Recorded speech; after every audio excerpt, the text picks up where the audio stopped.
मैं आग्रह करूंगा चौई साहब के साथ आए पधारे केपी सिंह जी से, वो आए और मंच से इस सभा को संबोधित करें। आदरणीय केपी सिंह जी। मैं जो हमारे महापुरुष हैं उनके नारे के साथ अपनी बात की शुरुआत करूंगा। भारत के संविधान निर्माता बाबा साहब अम्बेडकर अमर रहें। भारत के संविधान निर्माता बाबा साहब अम्बेडकर अमर रहें। जोरदार बोले, अमर रहें। चौधरी चरण सिंह अमर रहें। चौधरी अजीत सिंह अमर रहें। चौधरी जयंत सिंह जिंदाबाद। राष्ट्रीय लोकदल जिंदाबाद। राष्ट्रीय लोकदल जिंदाबाद।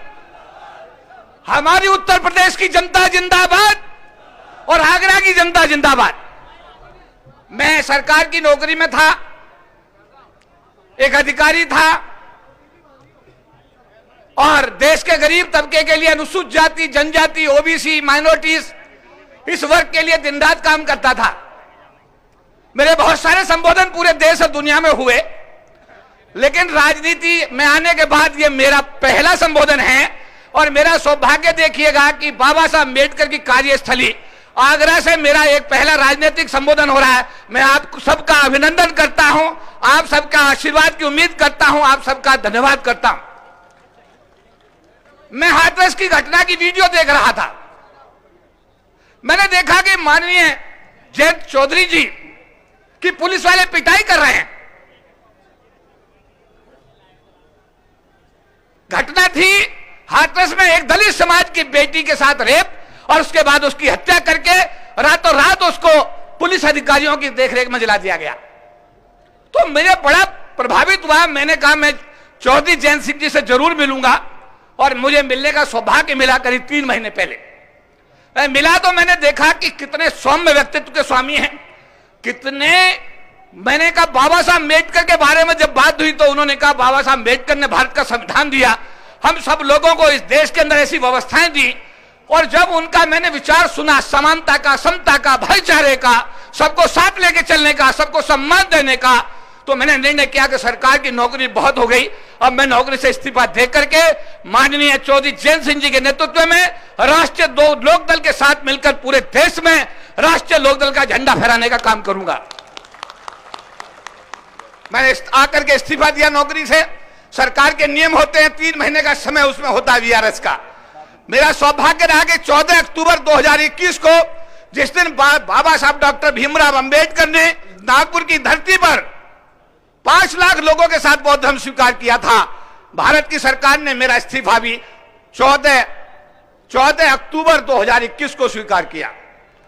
मैंने जानकारी दी राष्ट्रीय अध्यक्ष महोदय को, चौधरी जयंत सिंह जी को, कि सर मेरा इस्तीफा स्वीकार हो गया है, मैं लोकदल की सदस्यता ग्रहण करना चाहता हूं। हालांकि 20 तारीख की प्रपोज उनकी रैली थी, लेकिन बारिश के कारण वो रैली पोस्टपोन्ड हुई। चौधरी साहब ने मुझे कहा आप आइए सदस्यता ग्रहण करिए। और जिस दिन मैंने लोकदल की, राष्ट्रीय लोकदल की सदस्यता ग्रहण की, उस दिन भी एक ऐतिहासिक दिन था। उस दिन था 20 अक्टूबर 2021, भगवान वाल्मीकि की जयंती के दिन मैंने राष्ट्रीय लोकदल की सदस्यता ग्रहण की। और आज मेरा पहला संबोधन, मुझे सौभाग्य देखिएगा कि हमारे राष्ट्रीय अध्यक्ष महोदय चौधरी जयंत सिंह जी ने मुझे आज अवसर दिया, आगरा की भूमि में जहां डॉक्टर अम्बेडकर का कर्मस्थली रही, जहां डॉक्टर अम्बेडकर का बड़ा प्रेम इसलिए रहा, आज इस पवित्र भूमि पर मैं राष्ट्रीय लोकदल का एक कार्यकर्ता होने की हैसियत से आज अपने प्रदेश के हमारे जो भाई हैं, बहन हैं, माताएं हैं, बुजुर्ग हैं, बच्चे हैं, उन सबको अपनी बात रखने का, कहने का आज मुझे सौभाग्य मिला है। जैसा बताया गया कि मैं सरकार की नौकरी में था, मुझे बहुत मौके मिले राष्ट्रीय अंतर्राष्ट्रीय स्तर पर अपनी बात कहने का। 2 बार दुनिया के सबसे बड़े फोरम यूनाइटेड नेशंस और न्यूयॉर्क अमेरिका में मुझे बुलाया गया। एक बार जहां डॉक्टर अम्बेडकर गोलमेज सम्मेलन के लिए गए थे, दलितों के, अनुसूचित जाति जनजाति समाज के आरक्षण के लिए, उसी ब्रिटिश की पार्लियामेंट में मुझे 1 घंटे का संबोधन करने का अवसर मिला। दुनिया की दूसरी पार्लियामेंट, जिसको कनाडा की संसद कहते हैं, उसमें मुझे बतौर मुख्य अतिथि 1 घंटे का मेरा संबोधन हुआ।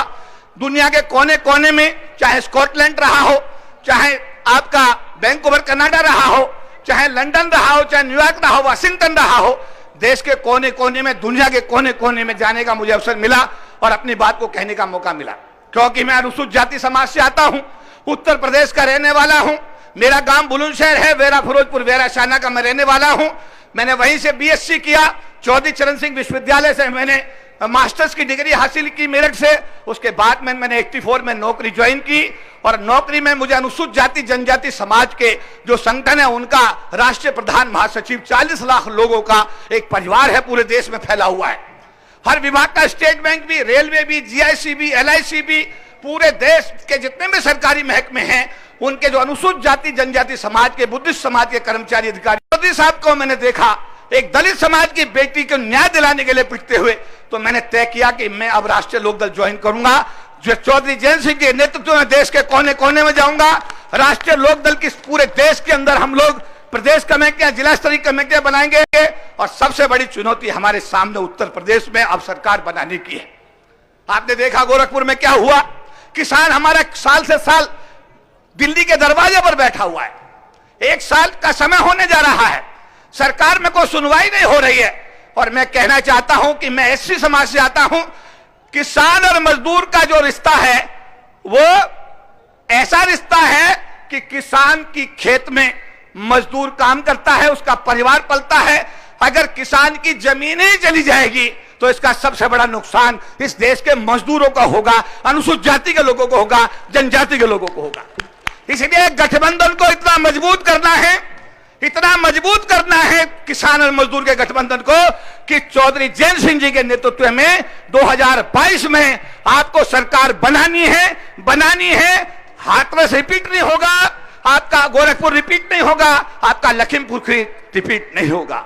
मुझे एक कार्यकर्ता के रूप में जो सम्मान दिया है चौधरी जयंत सिंह जी ने, मैं उसके लिए राष्ट्रीय लोकदल का और अपने राष्ट्रीय अध्यक्ष का हृदय से आभार व्यक्त करता हूं। और कार्यकर्ता होने के नाते मेरी ड्यूटी जो भी लगेगी मैं उसका निर्वहन करूंगा, लेकिन साथ साथ अपनी बात खत्म करते हुए, प्रदेश में ए टीम और बी टीम काम कर रही है। हमारे नेता दलित समाज के जो क्लेम करते हैं, हमारी वोटों पर राज करते हैं, उन्हें डंडा खाते हुए मैंने नहीं देखा, पर हमने जयंत चौधरी जी को हाथरस में डंडा खाते हुए देखे। बस हाथ उठाइए, हाथ उठाते देखा नहीं देखा? तो हमें चाहिए क्या? हमें चाहिए वो लोग जो हमारे समाज की बात करें, हमारे प्रदेश की बात करें, हमारे प्रदेश के अंतिम व्यक्ति के आंसू पूछने की बात करें, और वो सब चीज हमारे राष्ट्रीय अध्यक्ष के अंदर मौजूद है। मैं चाहूंगा जोरदार तालियों से जरा इस बात का समर्थन करें आप लोग, आगरा के लोग। तो मैं आपको यही आह्वान करूंगा कि आने वाले 2022 के चुनाव में एक सशक्त सरकार हमारे राष्ट्रीय अध्यक्ष चौधरी जयंत सिंह जी के नेतृत्व में बनवाएंगे। और आपका चुनाव चिन्ह जानते क्या है? हमारी संस्कृति में प्याऊ लगाना, पानी पिलाना धर्म माना जाता है। हमारी भारतीय संस्कृति में पानी पिलाना, प्याऊ लगाना धर्म माना जाता है। और हमारी तो पार्टी का सिंबल ही हैंडपंप है जो सबको पानी पिलाने का काम करेगा। हमारी पार्टी का जो सिंबल है हैंडपंप, सबको पानी पिलाने का काम करेगा। इसलिए राष्ट्रीय लोकदल के नेतृत्व में, हमारे चौधरी जयंत सिंह जी के नेतृत्व में आने वाली प्रदेश की जो आपसे चुनाव होने वाला है उसमें एक मजबूत सशक्त सरकार बनाएं और अपने दीपक खुद बने। आप सभी ने मुझे प्यार दिया, दुलार दिया, मुझे यहां बुलाया, सम्मान दिया, मैं आप सबका आभार और धन्यवाद व्यक्त करता हूं। और अपने समाज के लोगों को कहना चाहता हूं, वोट खराब मत करना, ए टीम और बी टीम के चक्कर में वोट खराब मत करना। जब वोट देने जाओ तो ये सोचो कि सरकार कहां बन रही है, हमारे हित कहां हैं। और मैंने पूरे 37 साल SC/ST डेवलपमेंट के लिए काम किया है, मुझ पर मुकदमे लगे हैं, मैं जेल गया हूं, 10-10 महीने सस्पेंड रहा हूं इस बात के लिए कि मैंने डॉक्टर अम्बेडकर जिंदाबाद के नारे लगाए। मैंने सरकार से 3 संविधान में संशोधन कराए हैं, 81, 82 और 85। लाखों लोगों की रैली दिल्ली में मैंने की है, जंतर मंतर में रैलियां की हैं, अंतर्राष्ट्रीय सम्मेलन की हैं, यूएनओ तक गया हूं। लेकिन मैं ये मानता हूं, मैंने समझा है कि चौधरी जयंत सिंह जैसा व्यक्तित्व मुझे लगता है इस प्रदेश की जरूरत नहीं है, बल्कि इस देश की आवश्यकता है। और आने वाले 2022 के बाद 2024 की भी मैं आपको आगाज करता हूं कि पहले 22 को जीतो और फिर 24 को जीतेंगे। सभी को धन्यवाद। जय भीम, नमोबुद्धाय। जयंत चौधरी राष्ट्रीय लोकदल। सब्सक्राइब करें आपके अपने चैनल समता आवाज टीवी को, बेल आइकन दबाना ना भूलें सबसे पहले हमारी वीडियो देखने के लिए।